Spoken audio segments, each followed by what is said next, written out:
Hello, everyone. Welcome back. This is Dr. Shweta. Today, we begin our journey with John Milton's iconic text, Paradise Lost, one of the greatest epics in English literature. और आज का lecture एक introduction होगा जिसमें हम discuss करेंगे epic का tradition, Milton as a poet, उसका एज जिस टाइम पर वो था, एंड बुक वन का ओवरऑल ओवरव्यू। सोच के देखिए, होमर ने इलियड लिखी, वर्जिल ने एनीड लिखी और मिल्टन ने अपना एपिक चूज किया बेस्ड ऑन हेवन, हेल और man's fall. It's not about kings and warriors like Aeneid's Virgil's Aeneid and Homer's Iliad or Odyssey, but it's about cosmic rebellion and humanity's destiny. That's Milton's genius, and we will be discussing it today in detail. Let's start simple. What is an epic? Epic एक long narrative poem होती है जो heroic deeds और grand themes को discuss करती है। For example, Iliad, Odyssey, Aeneid, Ramayana, Mahabharata, these all are epics because they have an epic hero who is very great at the center, and the deeds or the actions in that epic are also very heroic, very grand, very large. Themes are also great. So, such kind of poems which have grandest themes, they are known as epics. Milton, what he says about epics, he says that why not take this epic form जो traditionally Kings और warriors के लिए reserve था या Kings and warriors पे ही लिखा जाता था, उस एपिक फॉर्म को लेकर and apply it to the biggest story ever told, man's fall from Eden. तो उसने अपने उस एपिक कन्वेंशन को एक क्रिश्चियन थीम, जो सबसे बड़ी स्टोरी है क्रिश्चियनिटी की, the fall of man from Eden, उस पर अप्लाई करके उसे एक नया एक तरह से फेस दे दिया, one of the new forms. और इसीलिए paradise lost is both classical in form because it resembles the classical epics, and also it is biblical in subject because it is based on one of the greatest story of bible of christianity. So यहाँ epic heroes नहीं but god, satan और humanity वो center पर हैं। अब बात करते हैं मिल्टन की खुद की। He was born in 1608 and he lived through one of the most turbulent times in English history. He was highly educated, studied at Cambridge, and he mastered Latin language, he knew Greek language, he knew Hebrew, Italian, and he saw himself as a poet who is chosen for a divine mission. So he was very Puritan in his approach and thinking. Milton also believed in liberty and truth. He supported Cromwell's Puritan government and even wrote pamphlets against monarchy and in favor of free speech, because that time the jurisdiction or the control of England came in the hands of Cromwell. As the earlier king was assassinated, he was overthrown. But towards the end of his life, Milton became blind. Imagine एक ऐसा poet जो खुद देख नहीं सकता था but imagines heaven and hell in such details कि readers उसके लैंडस्केप को भी फील कर सकते हैं, उसकी पोइट्री पढ़कर ये महसूस कर सकते हैं कि हेल कैसा दिखता होगा, हेवन कैसी है। और मिल्टन की पूरी राइटिंग एक मिशन थी। उसने क्लियरली बोला है कि in his opening lines that his aim is to justify the ways of God to men. This is the most popular lines from out of all the lines in book one of the Paradise Lost. मतलब readers को समझाया जाए कि why God allows suffering, why disobedience leads to punishment, and why divine justice is always right. So Milton was not just a poet, but he was also a prophet like figure who believed poetry could reveal divine truths, and it is the only way to understand the ways and workings of God. अब बात करते हैं उस as की जिस या उस time period की जब मिल्टन एग्जिस्ट करता था। He was a writer and he lived at that time. So Milton's age का कॉन्टेक्स्ट समझना बहुत ज़रूरी है। He belong to the Puritan age, mid 17th century England, जब मोनार्की कोलैप्स हो रही थी और सोसाइटी डिवाइडेड थी। चार्ल्स वन को बेहेड किया गया था, मोनार्की को डिसमेंटल कर दिया गया था और क्रोमवेल के अंडर एक प्यूरिटन रिपब्लिक एस्टेब्लिश हो गया था। तो इंग्लैंड क्रॉमवेल के रूल में आ गया था और प्यूरिटनिज्म जो है वो इंग्लैंड में प्रोपगेट फ्लरिश कर रहा था under his rule. Puritans were very strict. They believed in simplicity, morality, and religious purity. They were against theater. They were against any kind of entertainment like theater and plays because they considered them very sinful. Art, literature और theater भी उनकी strict morality के under आ गया था because उसको वो question से देखते थे.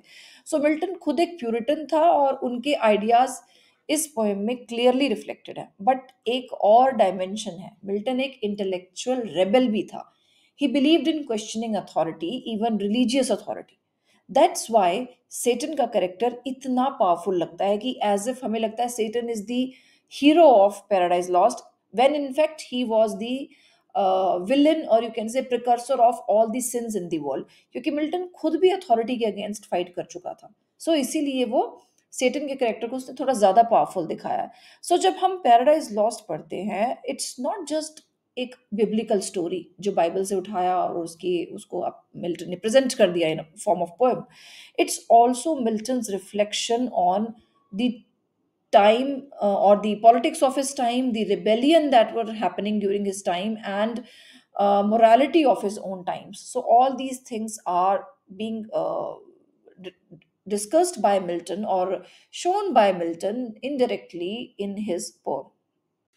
अब आ जाते हैं पोएम की डिटेल्स पे. Paradise lost was first published in 1667 in 10 books and later it was expanded into 12 books in 1674. सो जो वर्जन हम आज मोस्टली पढ़ते हैं वो 12 बुक्स वाला वर्जन है जो रिकमेंडेड है. अब मिल्टन का स्टाइल क्या था, writing style? Milton wrote in blank verse, unrhymed iambic pentameter. ये एक डेलिबरेट चॉइस थी क्योंकि उनके लिए राइम एक आर्टिफिशियल कॉन्स्ट्रेंट था कि राइम पोइट्री को रिस्ट्रिक्ट करता है. सो ब्लैंक वर्स का नेचुरल जो फ्लो है वो पोइट्री को एक ग्रैंडर देता है, उसकी उसकी जो डिग्निटी है उसको एलिवेट करता है. तो मिल्टन ने इसलिए इसको रिदमिक नहीं रखा है, कहीं भी पोइट्री रिदमिक नहीं लगती है, अनराइम्ड है और आयम्बिक पेंटामीटर में लिखी है. तो और इसको इस स्टाइल को ब्लैंक वर्स बोला जाता है. मिल्टन की एपिक कन्वेंशंस क्या है? तो Milton consciously places himself in the tradition of Homer and Virgil. That is very clear from the onset की उसने होमर और वर्जिल को मिल्टन ने जो है फॉलो किया, उनसे इंस्पायर हुआ और उसी स्टाइल से उसने पैराडाइज लॉस्ट को लिखा है, उसके स्टाइल में, उसके ग्रैंडर में. सब्जेक्ट मैटर डिफरेंट है but style is the same और इसीलिए ही अडॉप्ट्स द एपिक कन्वेंशंस. यानी कि एपिक जो है, पहले होमर ने जो लिखे और जो वर्जिल ने लिखे, उनकी कन्वेंशंस को, उन स्टाइल को वो यूज करता है. जैसे इन्वोकेशन ऑफ द म्यूज, ये एक पहली एपिक कन्वेंशन है जो मिल्टन यूज करता है. बट यहाँ ट्विस्ट है, क्लासिकल म्यूजेस जो होमर ने, वर्जिल ने इन्वोक करी हैं, वो उन म्यूजेस को, उन इंस्पिरेशन वहां से नहीं लेता, उनको इन्वोक नहीं करता है. He invokes the Holy Spirit as his muse. यानी कि जिस गॉडेस से वो इंस्पिरेशन लेता है अपनी पोएम को लिखने की, उसको इन्वोक करके उस वो जो गॉडेस है इंस्पिरेशन की, वो जो म्यूज है, वो मिल्टन की वो सेम म्यूज नहीं है जो होमर ने यूज की होगी इन्वोक करने के लिए या वर्जिन ने यूज की है. मिल्टन ने यूरेनिया को इन्वोक किया है जो कि वेरी मच ब्रिटिश है, वेरी मच इंग्लिश है, क्योंकि वो अपनी पोइट्री को एक डिस्टिंक्ट इंग्लिश आइडेंटिटी यहाँ पर देना चाहता था. So this shows कि epic is not just a literary exercise, but also a religious mission that he is going to invoke not the Greek pagan muses, but the very much English muses and or rooted in the English tradition. And another thing is that he begins his poem in medias res, यानी कि centre of the action, middle of the action. Poem शुरू होती है not at the creation of man, कि कहाँ से God ने man को क्रिएट किया, not the creation of Eden garden, but the poem starts with the Satan's already defeated and lying in hell. So यहाँ से पोएम स्टार्ट होती है, यही एक्शन से स्टार्ट होती है, मिडल ऑफ द एक्शन. यही ड्रामेटिक एंट्री पोएम को पावरफुल बनाती है और यही सेम एपिक कन्वेंशन होमर ने इलियड में या ओडिसी में भी, इलियड में स्पेशली यही होमर ने यूज़ की थी. एनीड में वर्जिल ने भी यही कन्वेंशन यूज़ की थी. तो ये एक दूसरी चीज़ है जो मिल्टन के एपिक कन्वेंशन के इस क्वेश्चन को जस्टिफाई करती है. अब आगे मिल्टन और क्या करता है, वो एपिक सिमिलीज भी यूज करता है. मिल्टन के long elaborate comparisons they create a grander. Satan को कभी लेविथियन से कंपेयर करता है, जो कि एक सी मॉन्स्टर है, जो कि होमर की पोइट्री में भी आता है।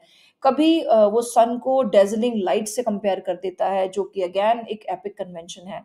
अब क्या क्या कैटलॉग्स मिल्टन ने यूज किए हैं, just like Homer's lists warriors, Milton lists fallen angels. अब होमर ने अपने प्ले में, अपने एपिक पोइट्री में, एलियड में वॉरियर्स के बारे में बताया, हर एक वॉरियर की डिस्क्रिप्शन दी कि किसका क्या नाम था, कौन कितना पावरफुल था, and what were their qualities, and everything about them, their background, their birth, to make them appear larger than life. Same चीज मिल्टन भी लिस्ट करता है, बट यहाँ पर वो फॉलन एंजल्स जो सेटन के साथ गॉड ने जिनको हरा के उनको नीचे हेल में फेंक दिया है, उन सारे जो उसके लीडर्स हैं आर्मी के, उन सब सेटन के फॉलन एंजल्स को वो नेम्स देता है, उनकी उनके पीछे की जो माइथोलॉजी है या स्टोरी है, उनकी बैक स्टोरी वो बताता है। तो एक तरह से वो उन सारे वॉरियर्स को लिस्ट करता है, सिमिलरली लाइक होमर डज और वर्जिल डज।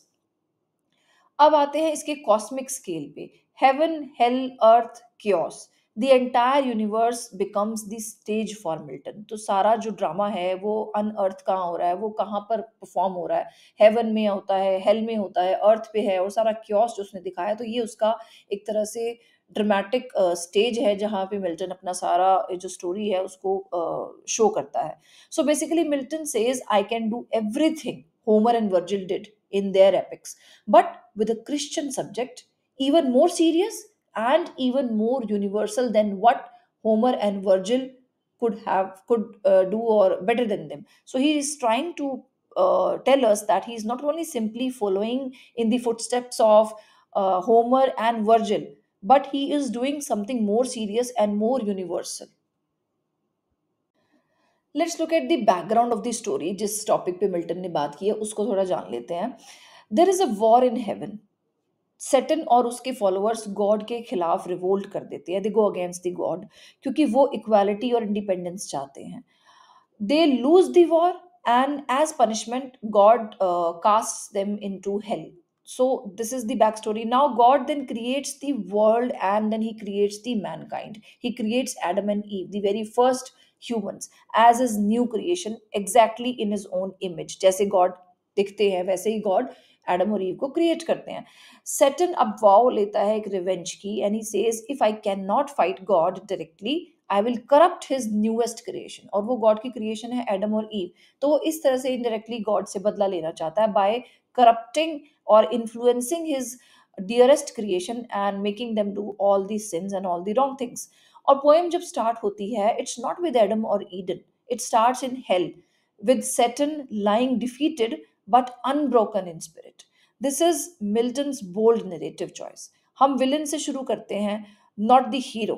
इस पोएम को, पैराडाइज लॉस्ट को, विलन से स्टार्ट करते हैं, and that's why readers sometimes sympathise with Saturn, because वो सैटर्न से इंट्रोड्यूस होते हैं, सैटर्न को पहली बार सुनते हैं, उसकी कंडीशन को देखते हैं, and they start empathising with him कि it was really bad whatever happened with Saturn, because वो एंट्री से ही एक ट्रेजिक हीरो की तरह हमारे सामने आ जाता है और हम उसके साथ अपनी सिंपैथीज को जोड़ लेते हैं। Now let's see whatever all happens in book 1. Milton invokes the Holy Spirit, calling for divine help to tell this sacred story which he is now going to write. And Satan, he awakens in hell, realizes his condition that he has been defeated, and surveys the burning lake of fire.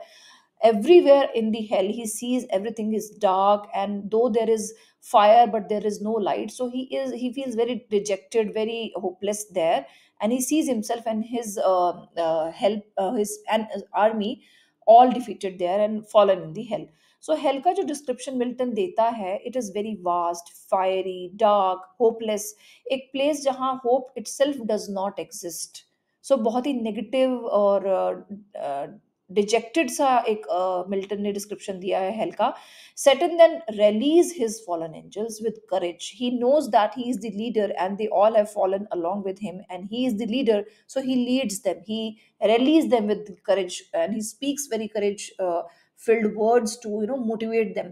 और उनमें से एक famous line है जब वो बोलता है, better to reign in hell than serve in heaven. इस लाइन का मतलब है कि freedom in domination is always better than slavery in bliss. So बहुत कंट्रोवर्शियल और बहुत पावरफुल स्टेटमेंट है ये जो सेटन देता है. वी सी हाउ सेटन की जो स्पीचेस है वो उसके फॉलोअर्स को इंस्पायर करती हैं. जैसे ही वो बोलता है सभी लोग खड़े हो जाते हैं और धीरे धीरे अपने जनरल के सामने आ जाते हैं और उसको एज अ लीडर एक्सेप्ट करके उसकी सारी बात मानने लगते हैं. तो finally they build pandemonium. Pandemonium एक पैलेस है जो हेल में वो लोग बनाते हैं, जहां वो एक काउंसिल रखते हैं, यानी कि जहां वो मीटिंग्स करते हैं कि आगे की जो उनकी फाइट है against the God, how are they going to carry it forward. So this is a parody of heavenly order. एक फॉल्स किंगडम सेटअप होता है हेल में, just like the kingdom which is there in heaven, and here Satan is trying to pretend god. He's trying to lead all the fallen angels and in his fight against the almighty, the god. So book 1 का जो role है वो सेटन को establish करने का as both villain and hero, hero like rebel I should say, और hello को एक ऑल्टरनेट वर्ल्ड के रूप में क्रिएट करने का जो है ये पर्पस है बुक 1 का, जो मिल्टन ने इस बुक में किया है. Now let us look at the major themes in book 1. Book 1 के क्या मेजर थीम्स है? पहला तो थीम है आपका रिबेलियन एंड प्राइड. सेटन का डाउनफॉल है वो प्राइड की वजह से हुआ, because he got very prideful that I can replace God and I can be the most powerful one. And pride is not just his sin, it's the essence of all the sins. And then second theme is of leadership and ambition. Satan acts like a charismatic leader.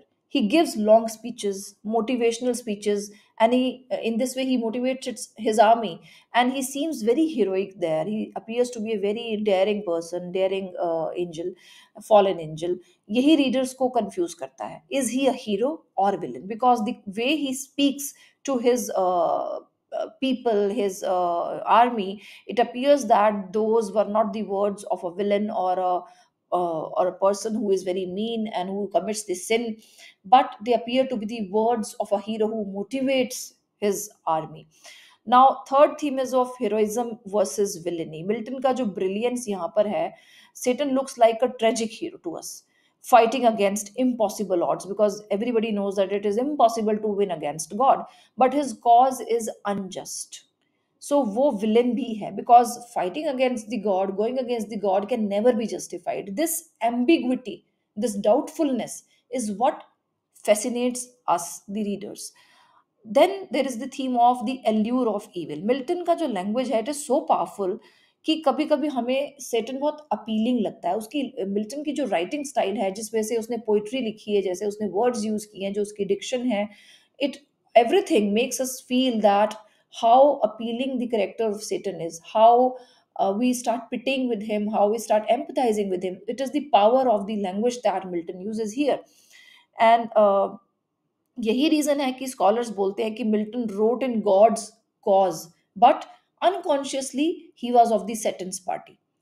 कि Milton ने लिखा तो God के लिए और उसकी almighty की जो पावर है उसको ग्लोरीफाई करने के लिए लिखा है पैराडाइज लॉस्ट को, लेकिन कहीं ना कहीं अनकॉन्शियसली वो ऐसा पढ़ के लगता है पैराडाइज लॉस्ट को कि जो मिल्टन है वो सेटन की पार्टी का था, वो सेटन की साइड पर था. लास्ट थीम जो है वो डिवाइन जस्टिस का है. Despite Satan's glamour and ultimately God's justice stands supreme. Evil may look attractive initially, but it will always be punished. So that is the divine justice, or the theme of divine justice that we see in book 1. So book 1 raises the big question: why do humans sometimes sympathize with evil?